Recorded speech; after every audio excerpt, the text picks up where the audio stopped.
membagikan secara cepat 3 pesan. Apapun yang kita akan bangun di tahun 2021, 3 pesan firman Tuhan. Yang pertama, lakukan dalam kebenaran firman. Yesaya 32 ayat 17. Di mana ada kebenaran, di situ akan tumbuh damai sejahtera. Dan akibat kebenaran ialah ketenangan dan ketentraman untuk selama-lamanya. Kalau kita mau hidup dalam damai sejahtera, kalau kita mau hidup kita aman, tidak penuh dengan ketakutan, tidak penuh dengan kekhawatiran, tidak penuh dengan rasa takut, tapi kita aman, damai, tenang. Pastikan apapun yang kita lakukan, lakukan dalam kebenaran. Karena upah dari kebenaran adalah damai sejahtera. Dan di mana ada kebenaran, akan ada ketenangan dan ketentraman untuk selama-lamanya. Apapun yang kita mau bangun ke depan di tahun 2021, lakukan dalam kebenaran. Lukas 16 ayat 10, firman Tuhan berkata, barang siapa setia dalam perkara-perkara kecil, ia juga setia dalam perkara-perkara besar. Apapun yang ada di tanganmu hari ini, lakukan dengan benar meskipun kecil. Take it seriously. Hanya orang-orang yang setia dalam perkara kecil yang akan dipercayakan perkara besar. Apapun yang kita mau bangun di tahun 2021, pastikan kita melakukannya berdasarkan kebenaran firman Tuhan. Karena orang yang mengasihi Tuhan, dia akan menuruti segala firman Tuhan. Yang kedua, apapun yang kita mau bangun di tahun 2021, taati pemerintah. Jangan sampai melanggar hukum. Roma 13 ayat 1. Tiap-tiap orang harus takluk kepada pemerintah yang di atasnya. Sebab tidak ada pemerintah yang tidak berasal dari Allah. Dan pemerintah-pemerintah yang ada ditetapkan oleh Allah. Usaha apapun yang Anda bangun, pekerjaan apapun yang Anda lakukan, dengar baik. Lakukan tidak hanya dalam kebenaran firman, tapi juga lakukan sesuai dengan hukum yang diberikan pemerintah.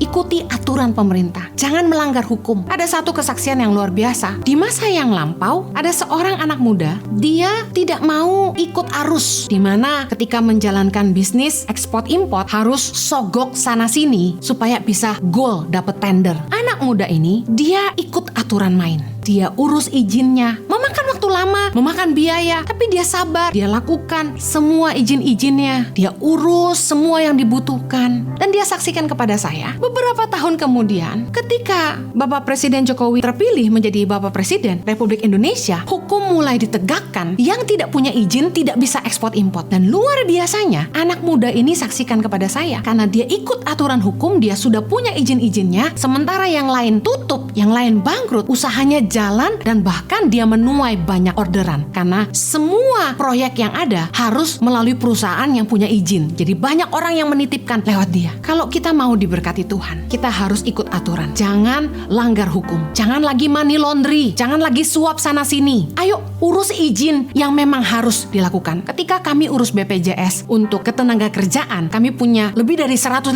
staf yang harus ditanggung untuk BPJS. Guru-guru pedalaman kami dengan kontrak 1 tahun pun kami daftarkan BPJS. Staf saya bertanya, Bu, ini biayanya besar sekali hanya untuk BPJS. Apakah kita hanya pilih sebagian guru saja? Saya bilang begini, ikuti aturan pemerintah. Lakukan segala sesuatu sesuai hukum. Kalau kita mau diberkati Tuhan, dengar firman Tuhan, taati pemerintah. Yang ketiga, apapun yang mau kita bangun di 2021, bangun semuanya berlandaskan kasih kepada sesama. Jangan mementingkan diri sendiri, jangan serakah, jangan merusak atau mengorbankan orang lain untuk kepentingan diri kita sendiri. Pastikan apapun yang kita bangun itu berdampak jadi berkat bagi hidup orang banyak. Filipi 2 ayat yang keempat berkata, dan janganlah tiap-tiap orang hanya memperhatikan kepentingannya sendiri, tetapi kepentingan orang lain juga. Roma 13 ayat 10. Kasih tidak berbuat jahat terhadap sesama manusia, karena itu kasih adalah kegenapan hukum Taurat. Kalau Anda ingin melakukan seluruh hukum Taurat, disimpulkan dalam Matius 7 ayat 12. Apa saja yang kamu kehendaki orang lain perbuat kepadamu, perbuatlah demikian juga kepada mereka. Kalau kita tidak mau makan produk yang jadi racun yang bisa mengakibatkan kanker, jangan bikin produk yang bisa membuat kanker bagi orang lain. Kalau kita tidak mau diracuni, jangan meracuni orang lain. Kalau kita tidak mau dirugikan, jangan merugikan orang lain. Pastikan usaha apapun yang kita bangun jangan sampai berdampak buruk atau merusak hidup orang lain. Kalau Anda punya sosial media, punya follower, punya YouTube channel, punya Instagram, apapun itu, pastikan tulisanmu, kata-katamu, karya-karyamu membawa hal positif bagi masyarakat. Membangun hidup orang lain bukan merusak mereka. Membangun iman bukan bukan malah melemahkan orang lain. Pastikan yang kita sebarkan bukan hoaks, tapi kebenaran, hal-hal yang baik yang membuat hidup orang jadi lebih baik. Apapun yang kita bangun, pastikan berlandaskan kasih kepada sesama. Saya percaya kalau Anda melakukannya dalam kebenaran firman Tuhan, mentaati hukum pemerintah, mengikuti aturan yang ada, melakukannya berlandaskan kasih kepada sesama, saya percaya apapun yang Anda bangun di tahun 2021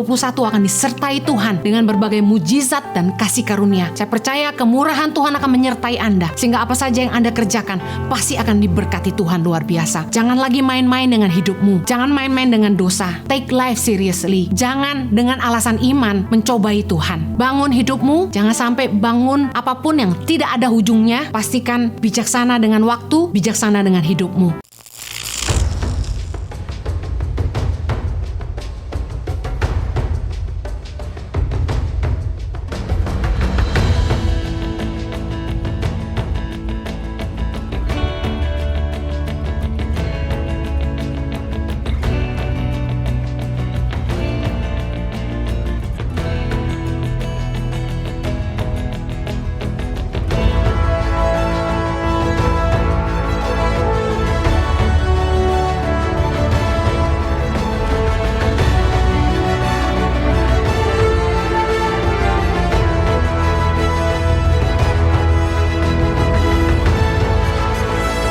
Suka duka, perjuangan guru tangan pengharapan dalam membangun pendidikan di pedalaman Indonesia.